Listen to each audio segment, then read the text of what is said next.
뉴스탁 2부 주식 썰전 함께하겠습니다. 안녕하세요. 김수현입니다. 2부 썰전에서는 전문가님과 시장에서 놓쳐서는 안 되는 투자 포인트에 대해서 깊이 있게 이야기 나눠봅니다. 그리고 여러분의 종목 고민 해결해드리는 종목 상담 시간 기다리고 있고요. 전략주 AS와 오늘의 새로운 추천주도 준비되어 있습니다. 종목 상담 누구나 쉽게 참여하실 수 있죠. 문자 샵 3772번으로 오늘 함께하실 전문가 상한 김용덕 적어서 보내시면 입장 가능한 채팅방 링크 보내드리고요. 포털 검색창에 슈팅스타 검색하시고 사이트에 들어오셔도 종목 상담 코너가 있습니다. 종목의 이름, 매수하신 가격, 비중 올려주시면 방송 시간 통해서 여러분들의 고민 시원하게 해결해 드리겠습니다. 종목 상담 채택될 경우에는 커피 교환권도 함께 보내드리니까요. 많은 참여 기다리고 있겠습니다. 네, 그럼 오늘 주식 썰전 함께할 전문가를 소개합니다.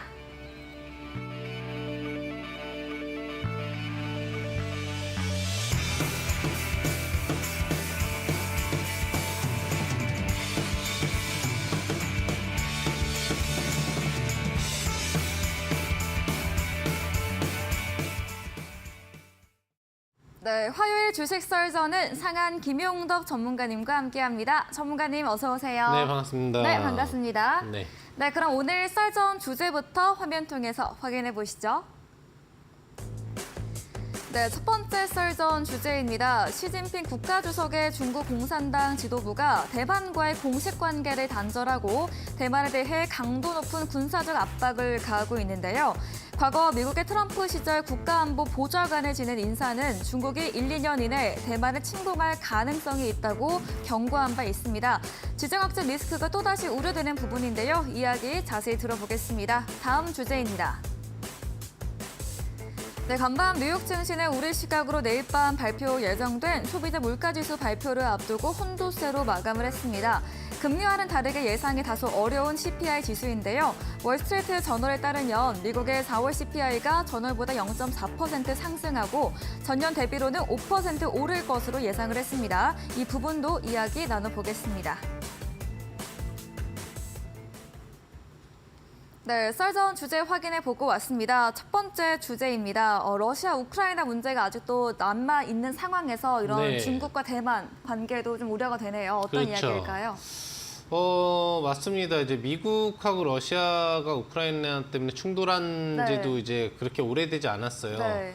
끝날 만도 한데 사실 미국이 끝내지 않고 그러니까요. 있는 뭐 그런 분위기이기 때문에 전체적으로는 이런 문제들이 지속적으로 이제 시장의 리스크로 좀 다가오는 그런 부분들이 좀 많이 있거든요. 근데 이제 러시아하고의 어떤 분쟁 문제가 조금 시석됐단 말이에요. 시장의 관심이나 수면 아래로 좀 내려가 있는 상태에서 우크라이나 내부에서의 이제 뭐 일부 국지전 정도 그런 정도의 흐름이기 때문에 시장에서의 어떤 이슈화 측면에서는 굉장히 좀 다운이 된 측면이 있죠. 네. 물론 이제 프랑스 마크롱 대통령과 또 시진핑 주석이 우크라이나와 또 러시아와의 어떤 평화회담을 추진하기 위해서 지금 물밑 작업을 하고 있고, 이르면은 상반기 후반이나 이제 하반기 초반에 평화회담이 추진될 확률이 상당히 높다라고 얘기가 나오고 있기 때문에 이거는 이제 악재보다는 호재가 될 확률이죠. 네. 시장에서는 이제 우크라이나 전쟁이 끝날 수 있다라는 기대 확률만 생겨도 주가가 급등으로 이어질 수 있고, 원재재 가격이 급격한 하락을 나타내주면서 어떤 이런 소비자 물가지수라든지 전 세계적인 생산자 물가지수의 하락에 영향을 주고 인플레 해소에 도움을 주거든요. 네.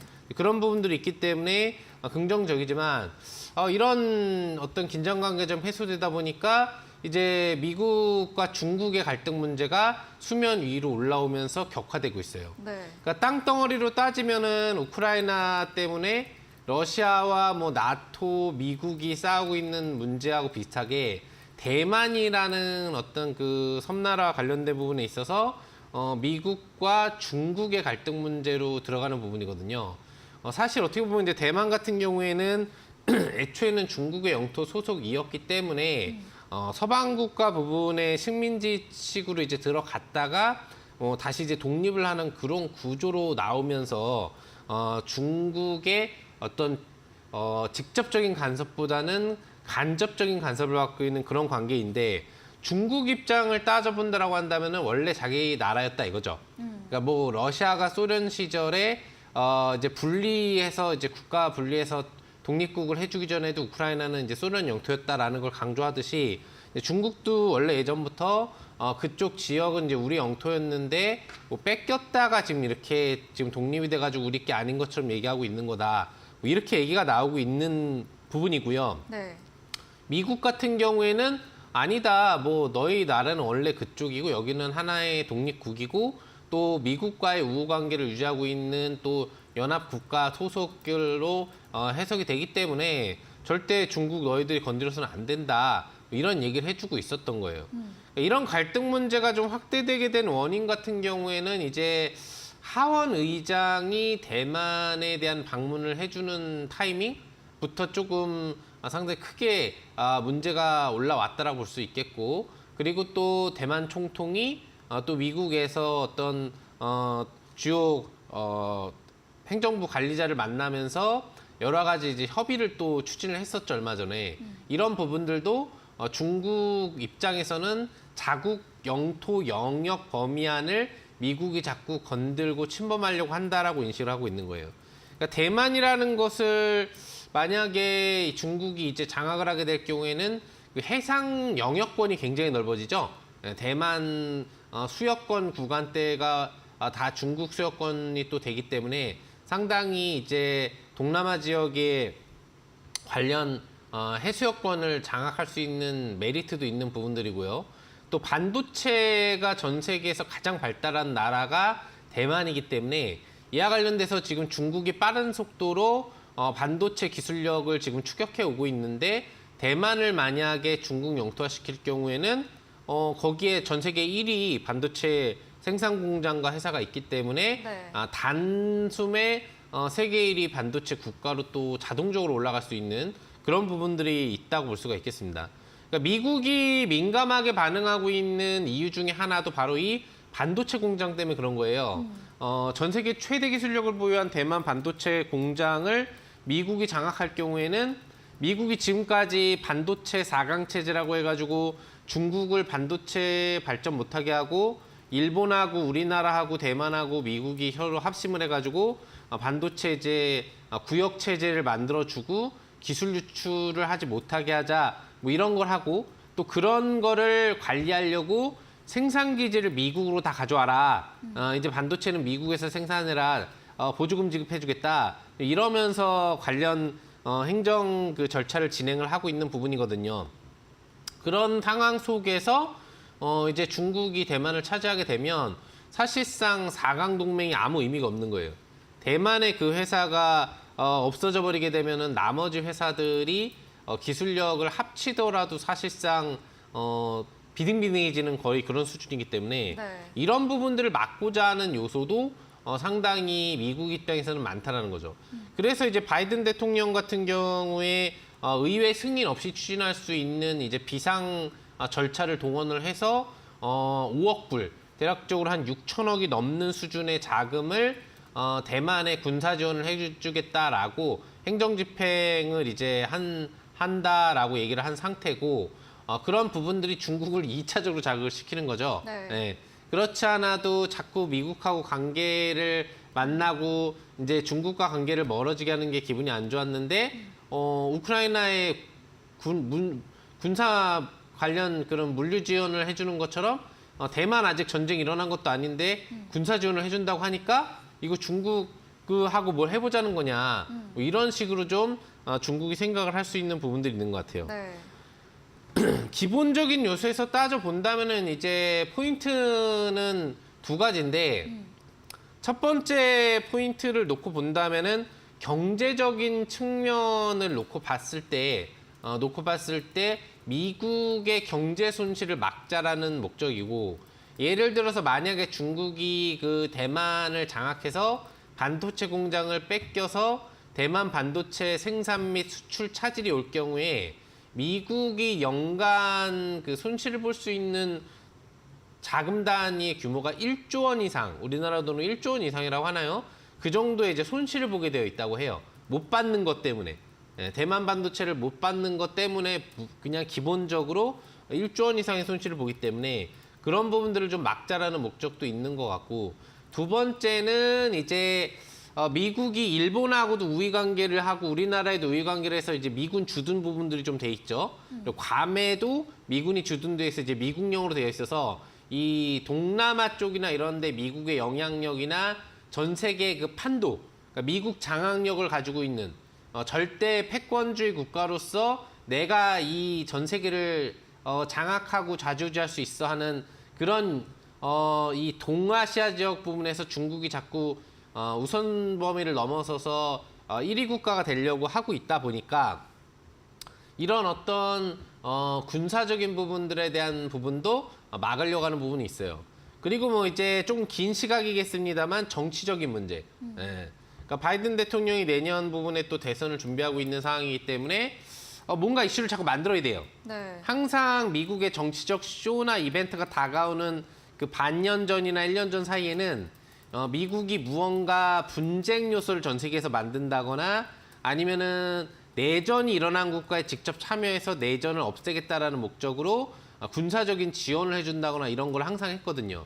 그러니까 지금도 이제 미국 또 대선이 이제 한 반년 좀 넘는 사이 구간으로 들어간 상태에서 바이든이 지지율이 많이 떨어져 있기 때문에 이 지지율을 올리기 위한 작업으로 미국의 어떤 리더십, 전 세계적인 그 리더십과 중국의 장악력을 다시 한번 보여주려고 하는 그런 목적이 좀 강하지 않나 생각을 해보는 거죠. 네. 그래서 기본적으로 바이든이 노리는 목적이 정치적 요소가 있건 경제적 요소가 있건 뭐 아니면은 또 군사적인 문제 부분에 대한 심해 파워를 계속 유지하려고 하는 목적이 있건 간에 중국과 어떤 이 대만 사이의 관계에서 대만을 지키는 것은 상당히 중요하다는 얘기를 하고 있고요. 근데 좀 선을 넘는 발언을 좀 미국에서 해주고 있어요. 네. 미국 고위 관계자가 해준 그 얘기죠. 국회의원 중에 이제 한 국회의원이 해준 얘기인데 만약에 중국이 대만을 침범해서 장악할 것 같으면 대만에 있는 그 파운드리 전 세계 1위 공장을 폭파시켜버려야 된다. 뭐 핵폭탄을 터뜨리건 뭐하건 없애버려야 된다. 이런 얘기를 또 해줬다고 해요, 이번에. 저번에도 한번 이제 백악관 쪽에서 그런 얘기를 했는데 이거와 관련돼서는 대만이 굉장히 기분 나빠하고 있는 거예요. 자국 영토 방위는 우리가 해주는 건데 우리 허락 없이 우리 반도체 공장이고 우리나라 건데 미국 니들이 뭔데 그거를 폭파해야 된다고 하느냐라는 도 넘는, 그러니까 선을 넘는 발언을 했다라고 얘기를 하는 거죠. 사실 맞는 얘기긴 해요. 그러니까 그만큼 여기에서 뭐가 드러나냐면 1차적으로는 그 공장을 뺏길 경우에 어떤 반도체 생산 능력이 중국이 월등히 높아지다 보니까 지원국가의 어떤 그 경제 지휘권을 잃을 확률이 상당히 높아요. 그러니까 반도체 뺏기면 그냥 지원국가를 금방 뺏겨버립니다. 미국이. 아직은 지원이라고 볼 수 있지만. 그걸 막겠다라는 의도지만 두 번째로 본다면 역시 패권주의가 강하다는 거죠. 마치 대만의 공장이 미국 거인 것처럼 우리가 언제든지 맘만 먹으면 거긴 터트려도 잘못 없는 것처럼 네. 이렇게 얘기를 하고 있는 것 자체가 지금 굉장히 그 민주주의 국가지만 독재주의 국가보다 더한 생각을 지금 미국 행정부 그 고위진들이 하고 있다는 얘기이기 때문에 네. 어떻게 보면은 러시아나 북한이라든지 중국보다도 더 무서운 나라가 미국이다. 독재적인 그 권력을 행사할 수 있는 확률이 앞으로 높은 부분이 미국이다라는 것도 우리가 조금은 생각을 해봐야 되지 않나 볼 수 있겠고요. 뭐 이런 부분에서 우리가 이제 주식시장에서 수혜가 될 수 있는 요소가 무엇이 있느냐를 좀 놓고 본다면 뭐 당연히 여러 가지 요소가 있을 수 있겠지만 반도체 쪽은 별로 좋은 건 아니겠죠. 네. 그래서 전쟁 변수가 될 수가 있기 때문에 방위산업 관련주 쪽으로 수혜 요소가 될 수 있는 확률이 높고 그런 분야 쪽의 주식 관련주 쪽을 관심을 갖는다면 좋지 않을까 생각해 볼 수 있겠습니다. 네, 대만을 둘러싼 미국, 중국 관계가 수변 위로 올라오면서 격화되고 있습니다. 이에 대만의 반도체 산업 부분이 미중 갈등의 큰 이유인데요. 그리고 미국의 경제 손실을 막아보려는 측면과 또 내년 대선을 앞둔 미국의 정치적 요인까지 짚어주셨고요. 다소 미국의 독재적인 측면 부분까지 말해주시면서 관련해서는 방위 산업 관련주들 유의해서 보자라고 의견 주셨습니다. 다음 주제 이어가 보겠습니다. 이제 우리 시각으로는 내일 밤 9시 30분경에 소비자 물가 물가지수 발표를 앞두고 있습니다. 네. 그제만 해도 이제 미국 경기가 고용지표 잘 나오면서 뭐 경기에 네. 대한 자신감을 보였고 네. 또 어젯밤에는 이제 이런 경기 은행 대출 어렵다 이런 소식 나오면서 침체에 주목을 했는데요. 네. 소비자 물가지수 발표 후에 또 어떤 영향을 줄까요? 참 왔다 갔다 합니다. 복잡합니다. 네. 그러니까 그 지표에 대한 해석을 가지고도 네, 코에 걸면 코걸이. 맞아요. 네, 귀에 걸면 귀걸이, 네. 예, 발에 걸면은 뭐 발걸인가요? 양말인가요? 아, 네. 아무튼 뭐 그런 것 같아요. 그래서 전체적인 부분들을 좀 따져본다라고 한다면 예전에 나왔던 분석과 제가 전에도 얘기드렸지만 네. 최근에 나온 분석이 이제 틀려요. 맞아요. 그러니까 예전에는 CPI를 놓고 보면은 그냥 CPI가 전년 대비 수치 대비 낮아지느냐만 봤거든요. 네. 낮아지기만 하면은 물가 인상률이 줄어들고 있는 거니까 전체적으로는 인플레가 개선되고 있다라고 인식을 했는데 네. 그게 계속 낮아지고 있잖아요. 네. 그러니까 뭔가 다른 거로 변수를 찾아보자 해서 뭐 근원 CPI 네. 얘기도 나오고 그리고 또 다른 얘기들도 또 이제 만들어내는 거예요. 네. PPI도 마찬가지고요. 고용지표 같은 경우에도 오히려 고용지표가 이제 안 좋게 나오길 바라고 있었어요. 강력한 3%대의 고용이 유지되고 있다 보니까 고용이 유지된다는 얘기는 일자리를 갖고 있는 사람이 그만큼 계속 많다는 얘기거든요. 그렇죠. 그럼 봉급을 받게 되고 그걸 가지고 소비를 할 수 있는 소비력이 커지다 보니까 소비력이 커지면 커질수록 인플레가 가라앉지 않는다는 얘기예요. 그러니까 물건이 5개가 있는데 이 물건을 사고자 하는 사람이 5명이 넘으면 물가는 올라가게 되어 있는 거거든요. 그럼 PPI하고 CPI가 올라가게 되어 있는 거죠. 원재료제 가격이 어떻게 되건 간에 기본적으로 물가가 올라가게 되는 요인이 되는 거고 그것 때문에 고용지표가 떨어져 줘야 미국 FOMC에서도 금리 인상을 멈출 수 있다라는 4대 핵심 지표 중에 하나로 인식을 하고 있는 건데 이게 계속 안정적인 고용이 유지가 되고 있으니까 월 초마다 작년만 해도 악재가 됐단 말이에요. 근데 이제는 실업률이 살짝 올라가기도 하고 좀 안 좋은 부분들이 좀 얘기가 나오고 있는 시점도 있었거든요. 네. 근데 그런 흐름이 나올 때는 또 무슨 얘기가 나오냐면은 침체. 이제 경기 침체 얘기를 꺼내요. 네. 그러니까 경기 침체 얘기를 꺼내고 또는 임금 인상률 얘기를 꺼낸단 말이에요. 네. 그래가지고 계속 호재는 안 되고 악재가 될 수 있는 요인을 만들려고 노력을 하는 그런 부분들이 강하다는 거죠. 네. 우선 기본적으로 미국의 이제 그 실업률 발표가 이번에 나왔던 부분들을 본다면 사실 실업률 수준은 저번 달 발표 흐름까지도 안 좋아졌었어요. 그런 네. 흐름 부분들이 이제 됐었는데 기본적으로 화면 부분들을 여러분들이 이제 보실 수 있는데 보시면 아시겠지만 네. 기본적으로 고용률에 대한 어떤 흐름 부분들이 지금 보시는 것처럼 굉장히 안정적이에요. 2020년도에 고실업률 이후에 2022년도부터 2023년도 들어서면서 4%대 이상 실업률이 안 나온다 있단 말이죠. 거의 이 정도면 완전 고용 수준이라고 하거든요. 미국 네. 입장에서도. 그러니까 실업자가 거의 없는 수준이다. 그래서 지금 2달 전 발표된 수치를 놓고 보면 실업률이 좀 늘어났었어요.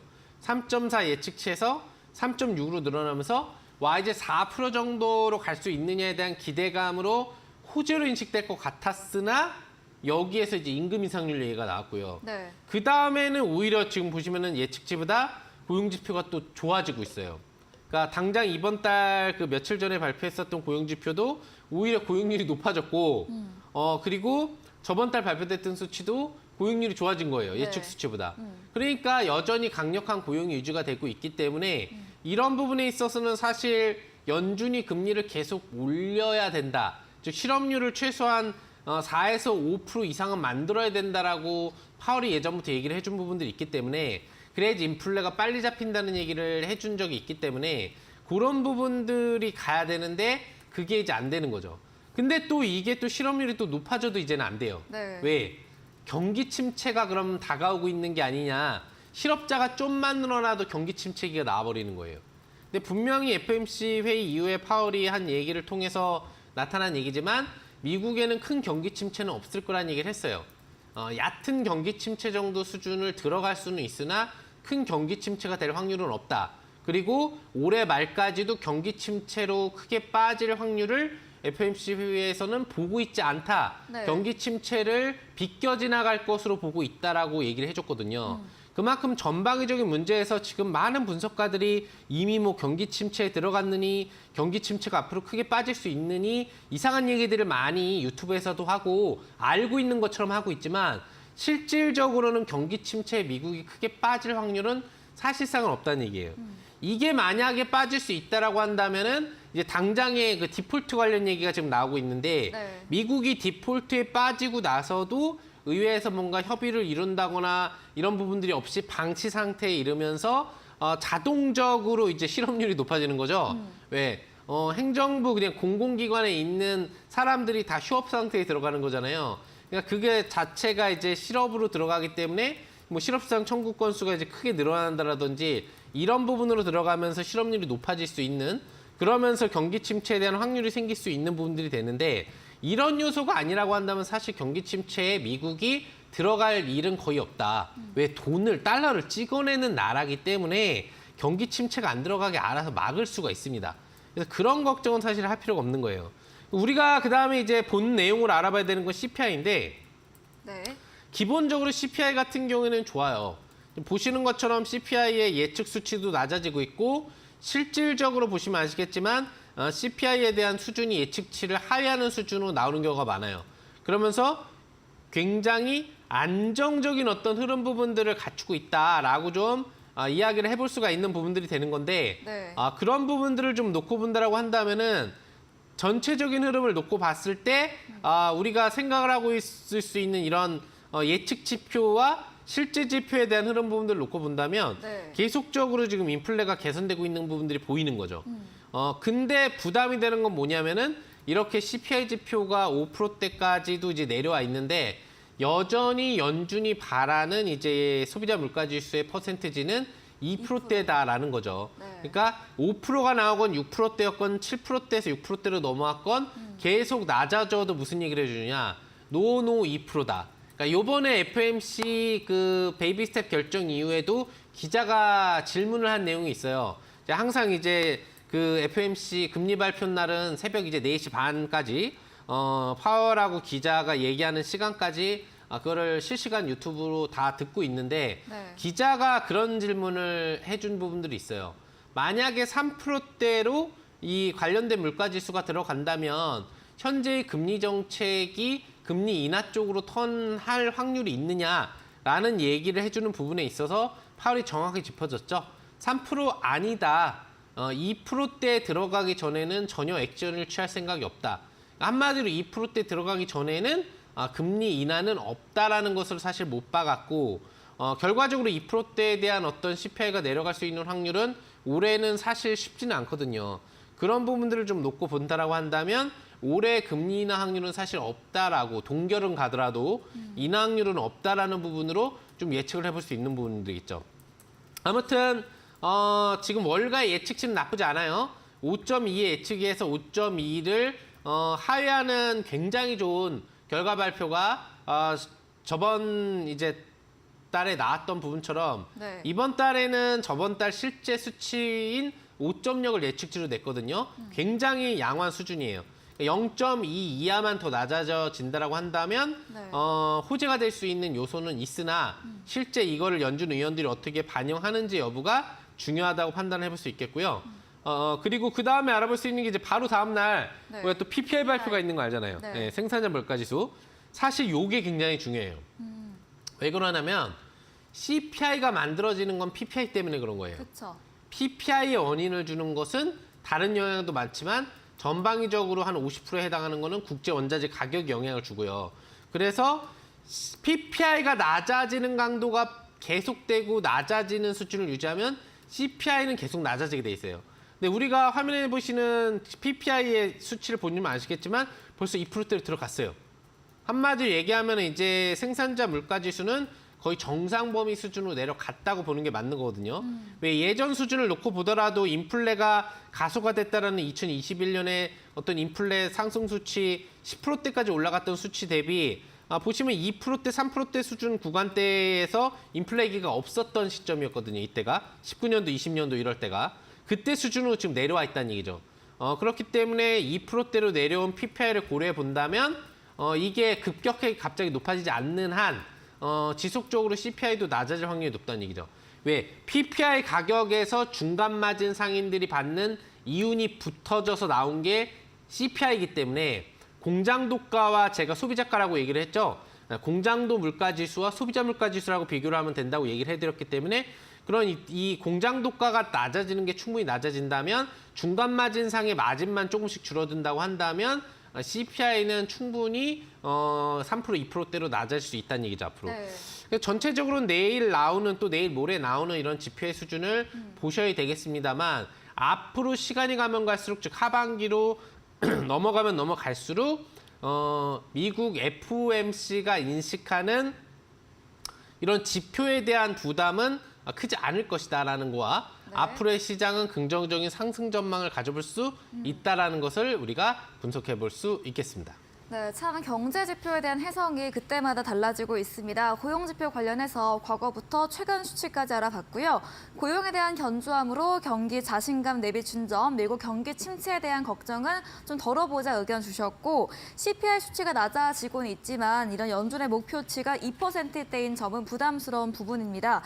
금리 부분 비추어 볼 때 올해 금리 인하보다는 동결 쪽에 무게 실어주셨고요. CPI 발표 다음 날 예정인 생산자 물가 지수까지 체크해 보시면서 이런 낮아지는 강도가 이어진다면 긍정적으로 시장 전망까지 해주셨습니다. 강의해주신 상한 김용덕 전문가님에게 방송 이후에도 시장과 종목에 대한 다양한 정보를 더 듣고 싶으시면 문자 샵 3772번으로 상한 김용덕 적어서 보내시면 입장 가능한 채팅방 링크 보내드리고요. 화면 하단 QR코드 통해서도 입장 가능합니다.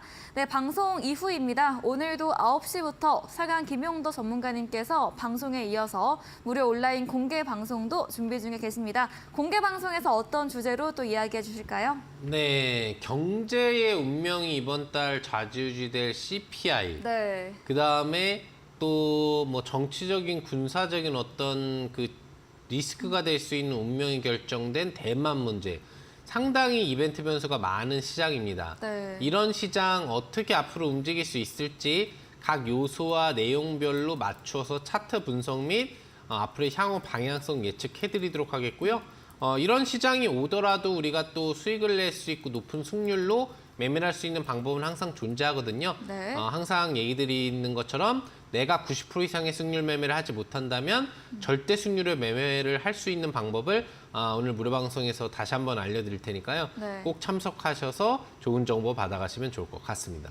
네, 이벤트 그리고 변수가 많은 시장입니다. 이런 전략, 시장에서 어떤 전략 필요할지 시장 대응 방법에 대해서 알려주신다고 합니다.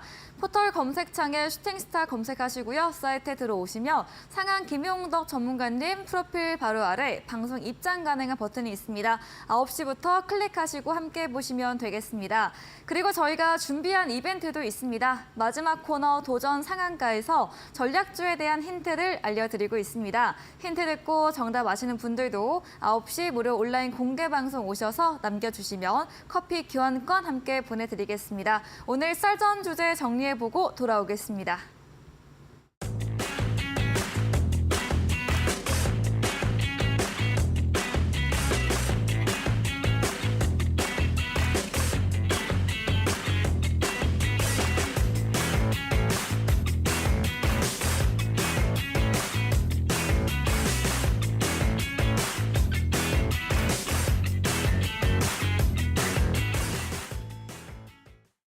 네, 여러분의 종목 고민 해결해드리는 종목 상담 시간입니다. 첫 번째 올라온 종목부터 확인해 보겠습니다. 종목의 이름은 한국항공우주입니다. 매수가 56,000원, 비중 적지 않으셨고요. 오늘 이런 실적 쇼크 때문에 주가 크게 내렸습니다. 6.97% 하락한 57,000원 마감을 했습니다. 최근 고가에 들어가셨거나 아니면 작년으로 넘어가야 되는데 어떤 네. 전략 필요할까요? 우선 좀 안 좋은 실적 영향 때문에 주가가 좀 다운이 된 부분들은 분명히 좀 있겠습니다만 네. 우리가 기대하는 또 누리호에 대한 발사가 이번 달 또 5월 24일 예정이 되어 있기 때문에 국내 우주항공 관련주들은 또 국내 관련 또 우주선 발사에 대한 기대치를 머금을 수가 있겠죠. 전체적인 흐름에서는 단기 과대납폭에 따른 반등이 나올 걸로 좀 예상을 해볼 수 있겠고 일단 24일 발사가 성공을 해야 되겠죠. 네. 실패하면은 이제 문제가 될 테니까 성공한다라는 가정하에 그 이전까지의 변동성의 재상승 파동을 노려볼 수 있을 것 같아요. 차트를 보시면은 그런 기대 심리 속에 4월 달까지 강한 반등이 나왔으나 주가 흐름이 시장 조정 영향 플러스 추가적인 실적 영향으로 다운이 됐다고 보시면 될 것 같고요. 네. 올라온 상승분의 거의 50%는 내려온 거예요.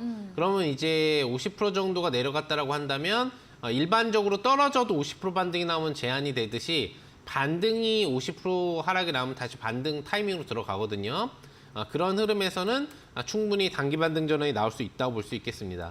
매수가가 56,000원이시라고 하셨는데 이번 달 눌림에 들어가셨을 수도 있고 아니면 그 이전에 들어가셨을 수도 있을 것 같은데 그 정도 매수가 회복 이상 파동까지는 이번 달 중에 가능할 걸로 좀 예측해 볼 수 있으니까요. 비중 제시를 안 하셔서 추가 전략은 드릴 수가 없겠습니다만 안정적으로 현재 비중 홀딩 하시면서 수익 전환 대신 이후부터 매도를 해주시면 되지 않을까 생각해 봅니다. 네, 다가오는 24일 누리호 발사를 앞두고 성공한다는 가정하에 단기 반등 나올 수 있다 의견 주시면서 매수가까지 회복하는 전략 의견 주셨습니다. 다음 종목입니다. 종목의 이름은 에코프로입니다. 매수가 68만 5천 원, 비중 20%인데요. 오늘 에코프로도 2% 넘게 조정받았고 62만 원으로 거래 마감을 했습니다. 네. 에코프로 BM이 이런 주가 이런 하향 리포트들이 나오고 있는데 에코프로는 어떤 의견일까요? 너무 많이 올라갔다 보니까 네. 사실 주가를 아무리 이제 뭐 좋은 얘기가 있다고 해도 그쵸. 인상을 했다고 해도 사실 현재 주가가 이제 맞지는 이제 않는다고 좀 네. 볼 수 있는 그런 부분들이 될 것 같고요. 에코프로나 에코프로비움이 어차피 같이 움직이는 종목이기 때문에 관련 부분에 있어서도 부담력은 좀 있을 것 같아요. 자꾸 이렇게 좀 올라가다가 한 번씩 코를 푸는 것 같아요. 그래서 코를 풀 때마다 이렇게 좀 내려오는 것 같아요. 그래서 사명이 에코프로인가요? 죄송하고요. 네. 자, 그래서 전체적으로 코를 한 번 풀고 지금 이제 코에 남아있는 게 없는 것 같아요. 네. 파란 코가 다 나왔어요. 여기도 나왔고. 네. 그래서 다시 이제 상승 봉 차트 위쪽으로 또 갈 확률도 충분히 남아있다라고 볼 수 있겠습니다. 다만 부담이 되는 것은 여기 보시면은 이제 2월부터 올랐던 차트죠? 네. 너무 많이 올랐어요. 10만 원 초입에 있던 차트가 80만 원까지 갔다면 몇백 프로 반등이 나온 거기 때문에 사실 웬만한 소형주도 이 정도 올라가면은 상투치고 이제 10년 내로 못 올라가거든요. 얘는 이제 주의해야 될 게 한 번 본격적으로 내려오면은 다시는 80만 원을 못 찍는다는 거예요. 10년 내로는. 그러니까 그거를 주의하셔야 될 것 같고요. 네. 매수가가 68만 5천 원이시라고 한다면 약손실 정도 중에 해당을 하실 텐데 리스크선을 반드시 잡으세요. 여기 보시면은 4월 달 저점 리스크선이 저점이 56만 4천 원 정도 있거든요. 여기가 만약에 깨져 내려가면 장대 음봉이 떨어질 거거든요. 그래서 이거를 이제 관리를 해주셔야 되고 여기가 떨어지면 이제 다시는 안 올라갈 겁니다. 주가가 위로. 네. 네, 아무리 하반기에 지수 상승장이 나와도 얘는 계속 빠질 거예요. 원래 그렇게 가게 돼 있어요. 그래서 그 가격이 이탈됐을 때는 반드시 손절. 그렇지 않는 범위 내에서는 이제 매수가 회복 및 80만 원 정도까지 재도전은 노려볼 만하다라고 분석해드릴 수 있겠습니다. 네, 에코프로 56만 4천 원 라인 깨지면 장대 음봉 나올 수 있는 점, 이 점 주의하시면서 대응하시고요. 지지받으면 매수가 회복까지로 의견 주셨습니다. 네, 종목 상담은 여기까지 진행해 보겠습니다. 더 원하시는 분들은 문자 샵 3772번으로 상한 김용덕 적어서 보내시면 입장 가능한 채팅방 링크 보내드리고요. 포털 검색창에 슈팅스타 검색하시고 사이트에 들어오셔도 종목 상담 코너 있습니다. 종목의 이름, 매수하신 가격, 비중 올려주시면 방송 시간 통해서 고민들 더 해결해 드리겠습니다. 저희는 포트폴리오 AS 시간으로 돌아오겠습니다.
네, 포트폴리오 AS 시간입니다. 전문가님께서 방송 중에 추천드린 종목들에 대해서 어떤 전략 필요할지 AS 들어볼게요. 첫 번째 종목입니다. 4월 19일에 매수했던 게임 관련주 위메이드입니다. 지난주부터 어제까지 약세를 보이다가 이제 오늘 구글 애플 스토어에서 신작 게임 1위 소식이 알려지면서 네. 장중에 9%까지 10% 가까이 오르기도 했습니다. 맞습니다. 위메이드 더 이제 상승의 시작일까요?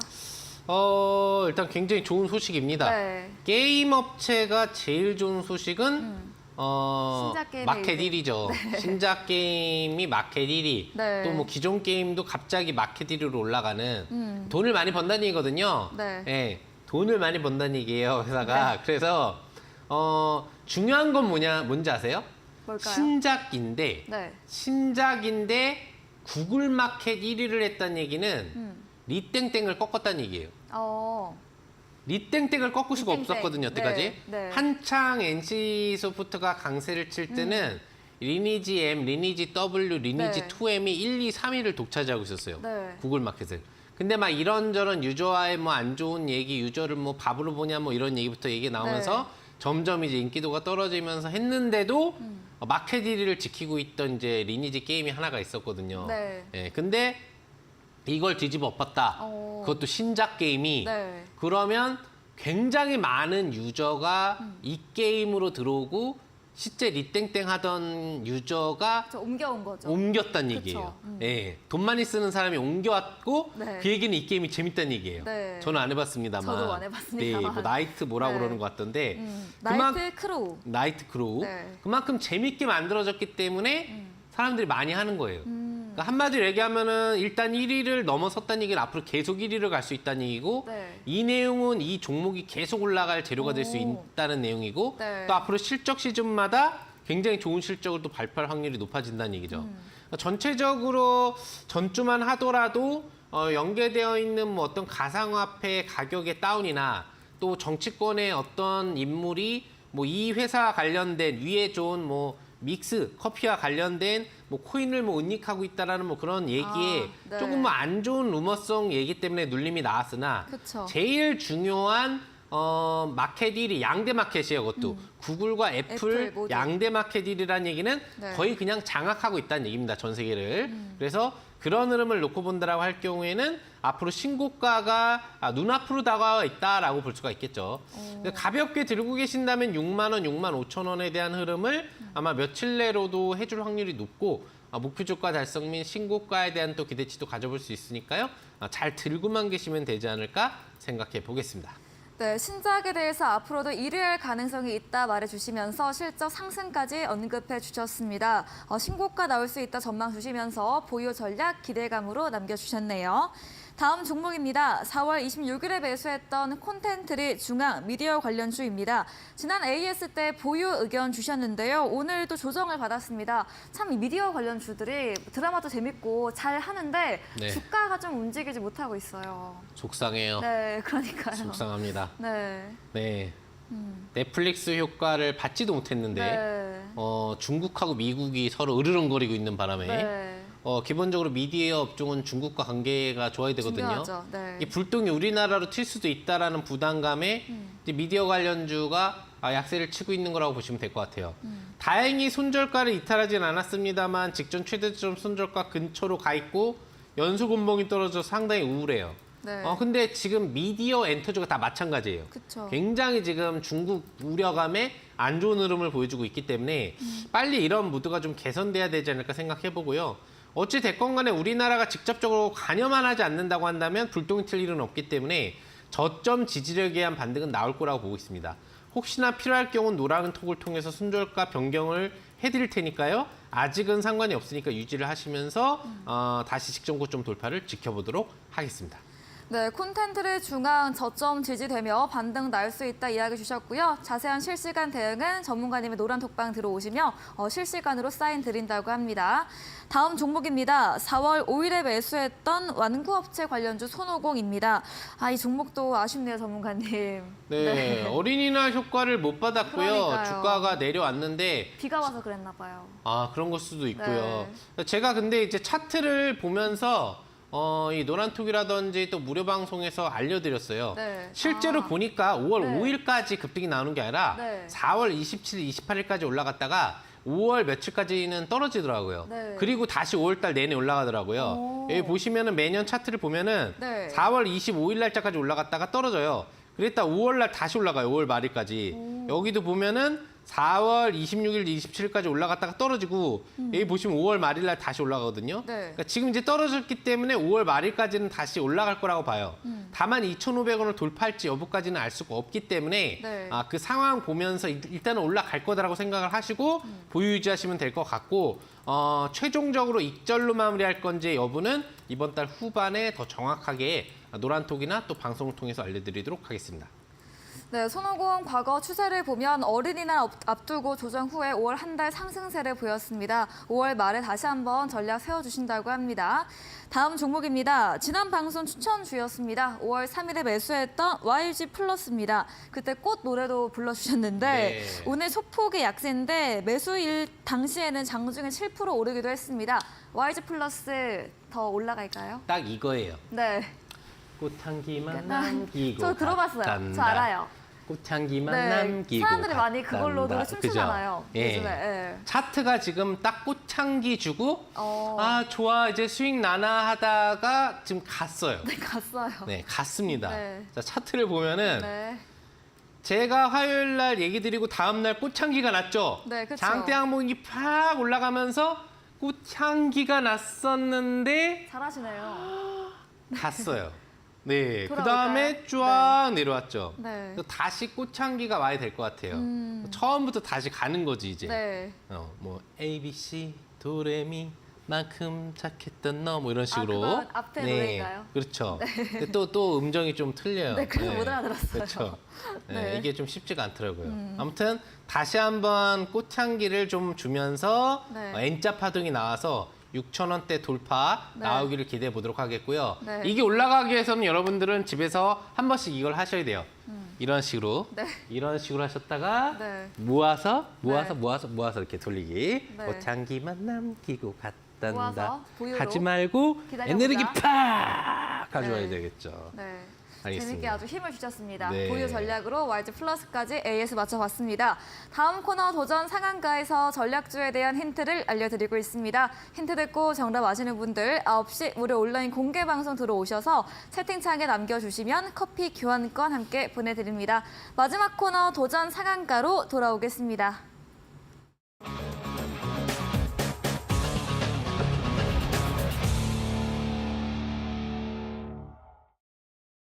네, 도전 상한가 코너입니다. 이번 주 전문가님의 새로운 전략주에 대한 힌트 또 한번 들어볼게요.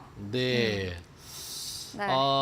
이 종목 힌트는 네. 되게 재미있게 갈 수가 없어요. 아, 그래요? 아쉽네요. 네. 제가 맞춰보려고 했는데 이번 이름이 주는. 조금 재미있게 갈 수가 없는데 네. 보통 이제 물건을 살 때 네. 작은 걸 좋아하세요? 큰 걸 좋아하세요? 물건을 살 때요? 네. 대체적으로 한 가방으로 바꿔보죠. 가방은 네. 좀 작은 거 좋아해요. 작은 거 좋아해요? 네.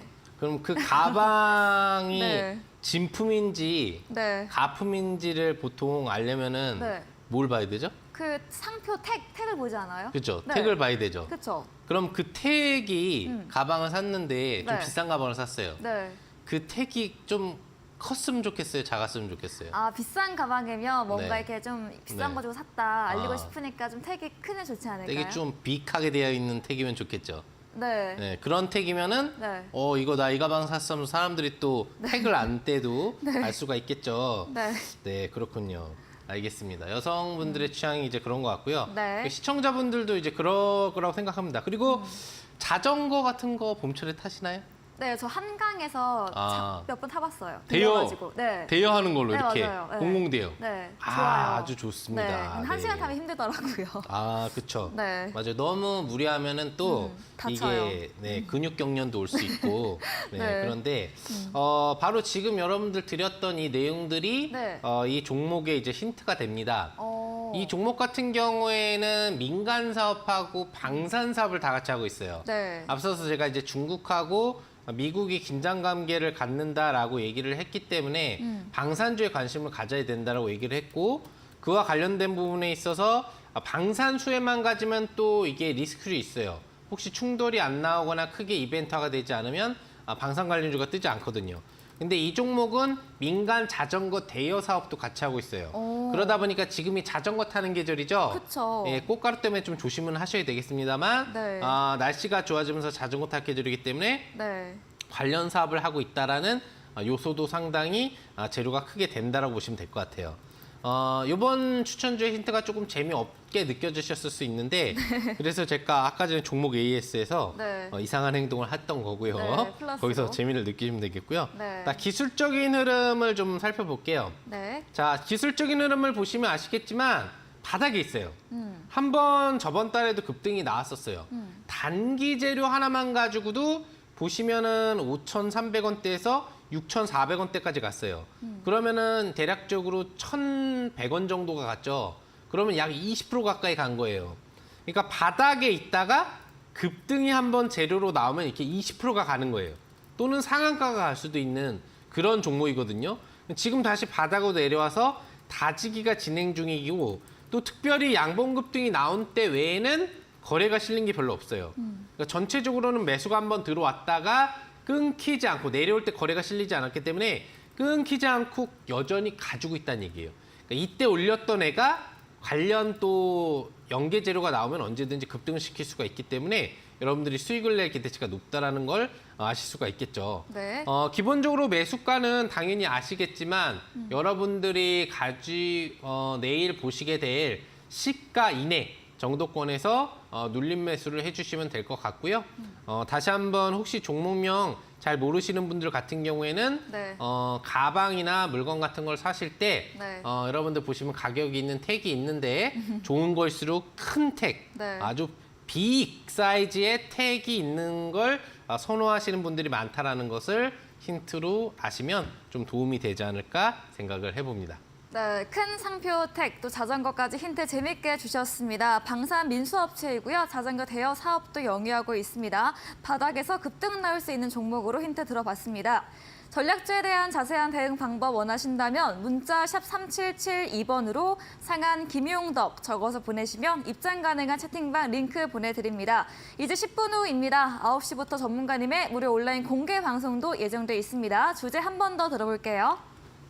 기본적으로는 이제 경제 운명을 결정하는 CPI, 네. 그다음에 군사적인 부분, 정치적인 부분들을 결정하는 또 대만 문제에 대해서 우리가 차트를 보면서 영향도와 어떤 흐름들이 나올 건지에 대해서 좀 설명해 드리겠고요. 두 번째로는 오늘 종목 AS를 4개 정도 해봤는데 우리가 지금 아직 보유 유지하고 있는 종목들이 더 있습니다. 네. 완료가 목표 주가 안 된 애들이 아직도 있기 때문에 요런 애들 무료 방송에서 다 해드릴 겁니다. AS 꼭 참석해 주시면 좋을 것 같고요. 그리고 마지막으로 시장이 어떻게 되건 승률 높은 매매를 할 수 있는 방법과 오늘 추천주에 대한 목표 주가 그리고 종목명 공개 손절가 알려드릴 테니까요. 꼭 참석해 주시면 좋을 것 같습니다. 네, 경제와 지정학적 리스크 부분까지도 앞으로 어떤 전략 필요할지 승률 높은 매매법에 대한 주제로 이야기해 주신다고 합니다. 포털 검색창에 슈팅스타 검색하시고요. 사이트에 들어오시며 첫 화면에 상한 김용덕 전문가님 사진 바로 아래 방송 입장 가능한 버튼이 있습니다. 10분 후인 9시부터 함께 보시면 되겠습니다. 네, 오늘 저희가 준비한 내용은 여기까지입니다. 본 방송에서 제공해드린 정보는 투자 판단에 대한 조언일 뿐이라는 점 참고해 주시기 바랍니다.